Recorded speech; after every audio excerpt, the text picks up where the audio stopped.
everyone, today's gonna be a super quick tip on how to make sure that your serging lines, projects, anything that you've made with the serger isn't gonna come undone. So it's super easy, and if you're just beginning to use your serger, you definitely want to check this out. I mean, if you're a more seasoned serger person, user, you're using a serger, this can also come in handy. But of course, my videos are geared more towards the beginners. So all you're gonna need is a piece of fabric, scrap. Usually I like to do the same that I'm gonna be working on that day. So this is, something I was working on the other day. So I used that scrap. Anyways, so all you're gonna do is serge a little piece. This is about 5 inches, and you're going to leave about a 1/2 inch on either side. I already did this test yesterday, but it'll still work for our purposes. So all you do is leave a little tail like this on this side. And then all you're going to do is pull it. And immediately, I'm telling you, immediately, if it's a bad serging line, if your tensions are off, the needle threads are instantly going to go, they're just going to go whoop and go in. So let me show you.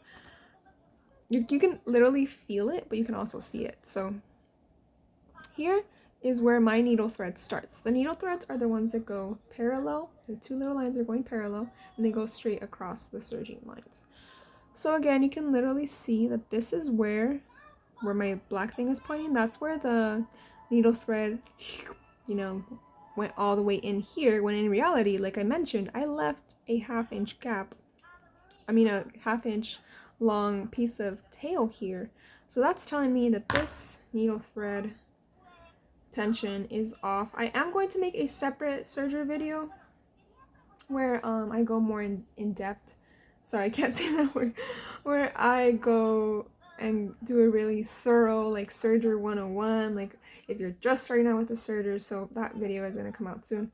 But literally, because this tension is off, this needle thread came out. Like, it just came out. And that's what's going to happen if you're not making sure that your tension is right, that your settings are correct. And, if you're selling or making for yourself, you really don't want an item to come undone.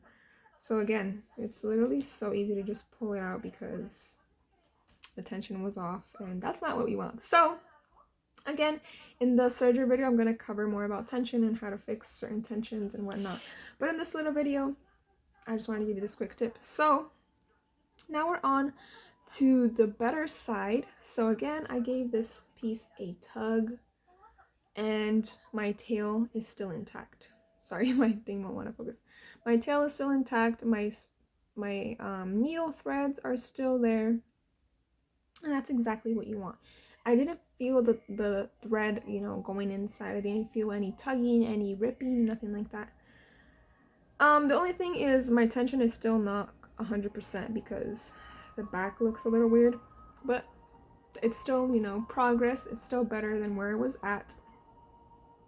So then I fixed it a little further, and I just went straight into my project.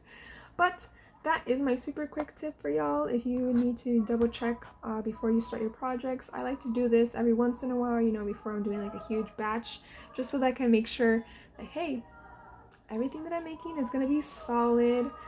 I know for myself personally, this makes me feel better.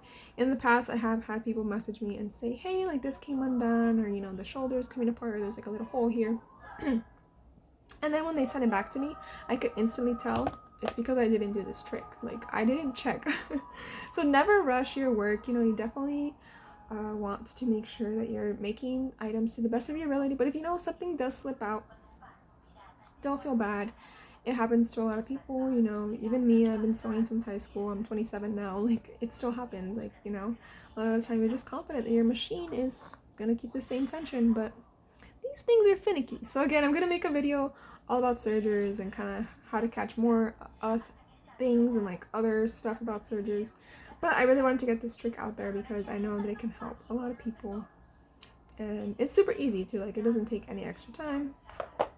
The time-consuming thing is making your tension better again, or perfecting your tension once you realize that it's not good. But I got you in the next video, so catch y'all then.